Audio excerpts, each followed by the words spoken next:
Kuu la Waislamu Tanzania BAKWATA na taasisi za Kiislamu nchini. Tamko hili linakuja juu ya yale yaliyotokea wakati na baada ya uchaguzi wa Oktoba 29, 2025. Baada ya kumshukuru Mwenyezi Mungu Mola wetu Muumba na kumtakia rehma na amani kiongozi wetu Bwana Mtume Muhammad, sala na salam zimwendee yeye, masahaba wake pamoja na watu wa nyumbani kwake. Hivi karibuni taifa letu lilifanya uchaguzi mkuu wa kumchagua rais wa Jamhuri ya Muungano, rais wa Zanzibar, wabunge, wawakilishi pamoja na madiwani. Katika kipindi chote cha mchakato wa kuendea uchaguzi huu, tumeshuhudia kwa upande wa wanasiasa kuibuka kwa makundi mawili kwa ukubwa tofauti. Kundi moja likitaka uchaguzi ufanyike kwa mujibu wa katiba ya nchi yetu inavyotutaka. Kundi la pili likigomea kushiriki na kutaka wengine wasishiriki kutokana na kile walichokuwa wanakieleza madai ya mabadiliko waliokuwa wanayataka yafanywe kwa namna wanavyotaka wao. Na kutokana na hali hii, kundi hili mpaka tulipoingia kwenye uchaguzi wao hawakushiriki katika uchaguzi wetu wa mwaka huu 2025. Tarehe 29 Oktoba ndio siku iliyokuwa ya kupiga kura na kura zilipigwa na uongozi kupatikana. Kuanzia siku ile ya kupiga kura, kulizuka genge lilokuwa likiwatisha watu kwa kupora mali na kuharibu mali pamoja na miundombinu mbalimbali, kuchoma moto vituo vya mafuta pamoja na ofisi za umma. Katika siku hizi za uhalifu huu, Watanzania wakagawika katika makundi yafuatayo: kundi la waliofanya uhalifu, kundi la waliochukizwa na uhalifu uliokuwa ukifanywa, kundi la waliofurahia uhalifu na uvunjifu wa amani uliotokea, kundi la wachochezi wa ndani na nje ya nchi yetu wakiwemo mpaka wale ambao si wa Tanzania.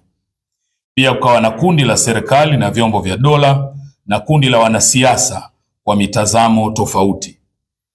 Wakati haya yakiendelea, vyombo vyetu vya ulinzi na usalama vilitoa tamko kuhusu kile kilichokuwa kinaendelea.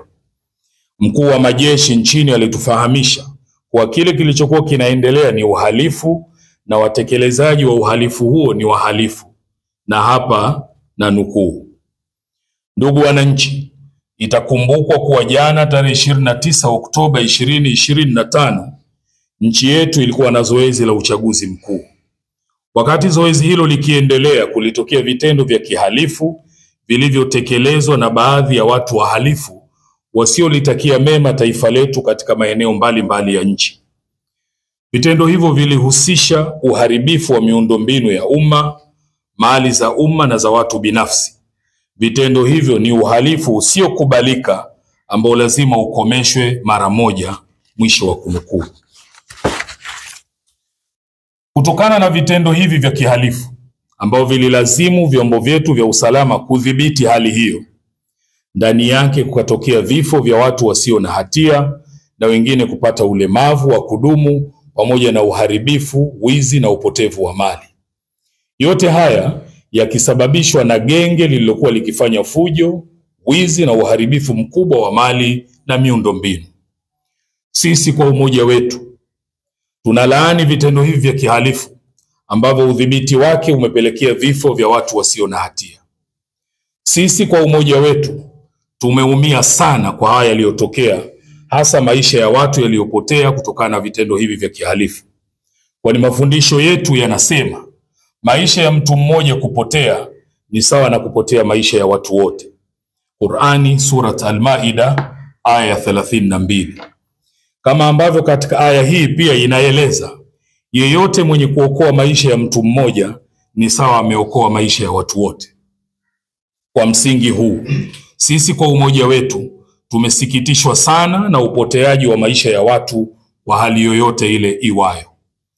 Na ndiyo maana kwa sababu ya kuchelea mambo kama haya, sisi kwa umoja wetu kipindi cha kabla ya uchaguzi tumefanya kazi kubwa ya kuhimiza juu ya umuhimu wa kutunza amani ya nchi yetu, na pale inapobidi kuna haki zinadaiwa, basi haki hizo zidaiwe katika taratibu ambazo hazitoleta uvunjifu wa amani na kupelekea maafa makubwa kama haya yaliyotokea katika nchi yetu.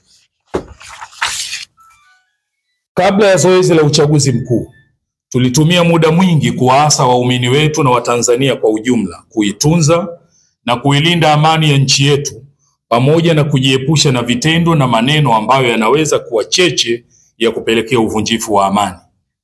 Sisi kwa umoja wetu tunaendelea kushikilia msimamo wetu wa kujali na kusimamia na kuilinda amani ya nchi yetu, kwani tunaamini pahala pasipo na amani haki haiwezi kudaiwa wala kupatikana.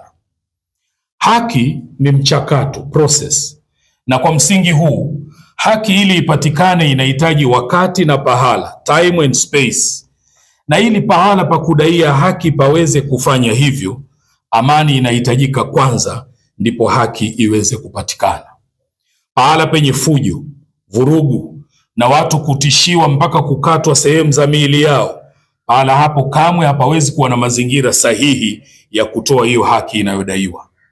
Sisi kwa umoja wetu tunaamini vitendo hivi ambavyo vimeleta maafa katika nchi yetu ni vitendo vya kulaaniwa na ni lazima vidhibitiwe na kuhakikisha havitokei tena katika nchi yetu. Lakini pia sisi kwa umoja wetu tunaitaka serikali ifanye uchunguzi wa kina juu ya kina nani ndio walikuwa vinara wa kuchochea vijana wetu katika kufanya uharibifu huu mkubwa kuwahi kutokea katika nchi yetu mpaka kufikia maisha ya watu kupotea.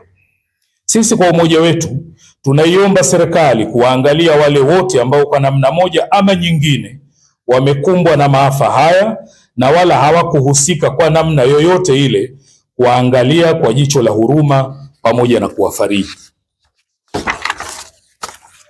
Sisi kwa umoja wetu tunaisihi serikali katika kipindi hiki iangalie pale panapohitaji suluhu pafanyike suluhu, kama mafundisho yetu yanavyosema, na suluhu ni kheri. Qur'ani sura An-Nisa aya 128. Na pale panapohitaji maridhiano, basi serikali pia iwe tayari kufanya hivyo kwa maslahi mapana ya nchi yetu na raia wake. Japokuwa pia tunaisihi serikali yetu suluhu na maridhiano isiwe ni zawadi wanayopewa wale waliohusika na kushiriki katika uhalifu huu uliopelekea maafa haya. Sisi kwa umoja wetu tumekusanyika hapa kwa lengo la kumuomba Mwenyezi Mungu aendelee kuilinda nchi yetu na watu waovu, na pia awasamehe wale ambao hawajui walifanyalo, lakini pia wale waliofariki na wasio na hatia, kwa namna kwa hakika yeye ni mwingi wa rehema na kurehemu. Wetu pia hatuoni kuwa ni busara wala hatuoni kuwa ni afya kwa umoja wetu na mshikamano wetu katika nchi sisi kuitwa wajinga kwa sababu tu tulikuwa tukihimiza amani. Sisi kama sehemu ya jamii katika nchi yetu siku zote tumekuwa mstari wa mbele katika kusimamia na kuhimiza amani katika nchi yetu, hata pale ambapo kufanya hivyo kunapokuwa kuna tulazimu kukubali maumivu makubwa, lakini tulikuwa tayari kufanya hivyo. Tunataka tueleweke na viongozi wa dini wenzetu kuwa sisi sio wajinga na hatuwezi kuwa wajinga kwa sababu ya kuzungumzia na kuhimiza amani.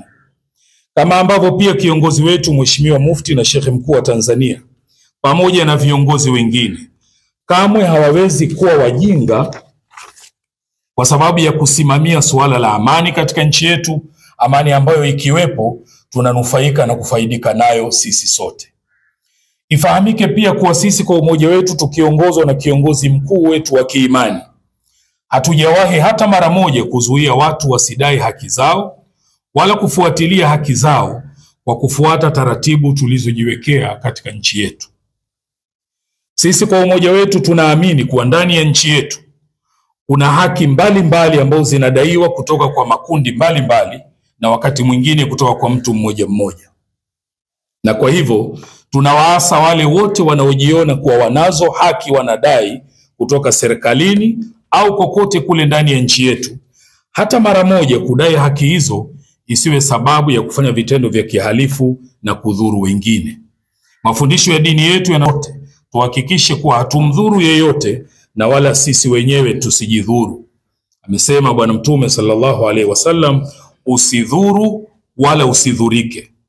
Tunasisitiza kuheshimiana, kuthaminiana na kusimama pamoja katika kudumisha amani, umoja na mshikamano wetu bila ya upande fulani kujiona kuwa wao ndio wana haki zaidi na nchi hii kuliko wengine.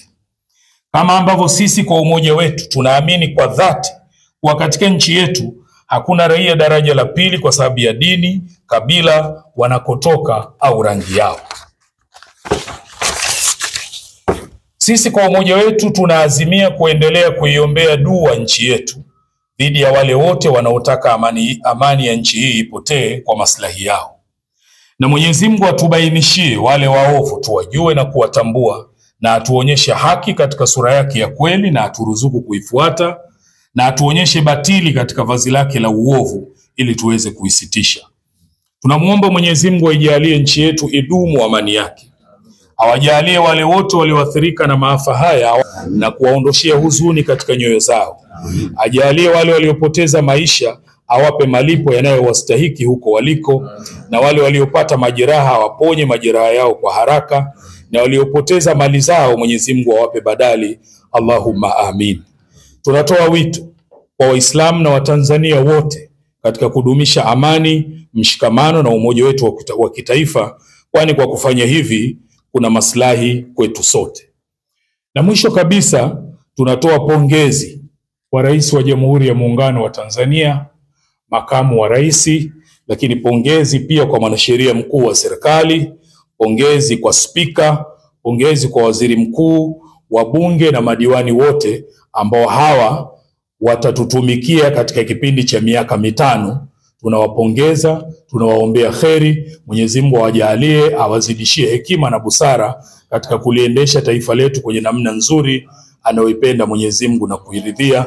Wabillahi tawfiq. Asanteni kwa kunisikiliza.